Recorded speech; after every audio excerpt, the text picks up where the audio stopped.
নমস্কার, করুণা রান্নাঘরে চলে এসেছি আজকের আবার একটা রেসিপি নিয়ে। দেখেই চিনতে পারছো এটা কি। আমি সুন্দর করে কেটে নিচ্ছি, ভালো করে কেটে ধুয়ে নিলাম। এবারে কড়াইতে জল দিয়ে দিলাম, কচুর শাক ঢেলে দিলাম, সাউর কচু, নুন হলুদ পরিমাণ মতন দিয়ে সামান্য জল দিয়ে ঢেকে দিলাম, ভালো করে সেদ্ধ করে নিলাম।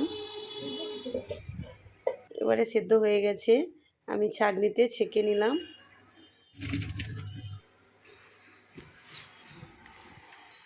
এবার আমি কড়াই বসিয়ে দিয়েছি, কড়াইতে তেল দিয়ে দিলাম। তেল গরম হওয়ার অপেক্ষা আমি মাছের মাথাটা ভেজে নিলাম, ইলিশ মাছের মাথা। আমি তেলটা ছিটকাচ্ছে তাই আমি ঢাকনা দিয়ে দিলাম। ভালো করে তেলে লাল করে ভেজে নেব।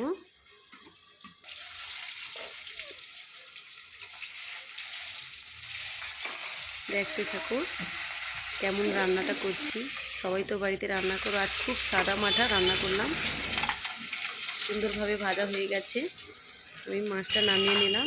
ওই একই তেলে গোটা মশলা দিয়ে দিলাম, শুকনো লঙ্কা, তেজপাতা, রসুন কুচানো, পেঁয়াজ কুচানো, ভালো করে নাড়িয়ে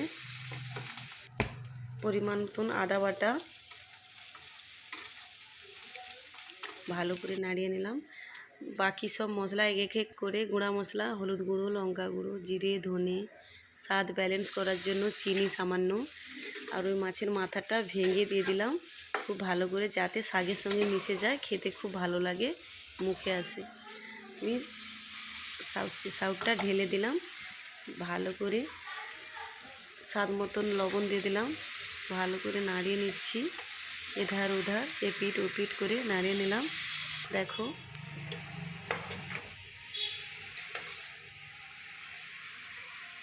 হালকা করে জল দিয়ে দিলাম পরিমাণ মতো। এবারে আমি নাড়ানো হয়ে গেছে, এবারে আমি ঢাকনা দিয়ে দিলাম। আবারও ঢাকা খুলে একবার দেখে নিলাম কতটা কি হয়েছে। আর অল্প বাকি আছে, জলটা যাতে আর একটু মরে যায়, তাই আবারও ঢাকনা দিয়ে দিলাম। স্বাদ মতো গরম মশলা, রান্নার শেষে সামান্য ঘি দিয়ে এধার ওধার নাড়িয়ে নিলাম। এবারে আমি চুলাটা অফ করে দিলাম। এবারে দেখো সার্ভ করে নিলাম একটা বাটিতে। দেখতে কেমন লাগছে, খুব লোভনীয়। প্লিজ আমার স্টাইলে একবার ট্রাই করো, খুবই সাদামাঠা একটা রেসিপি।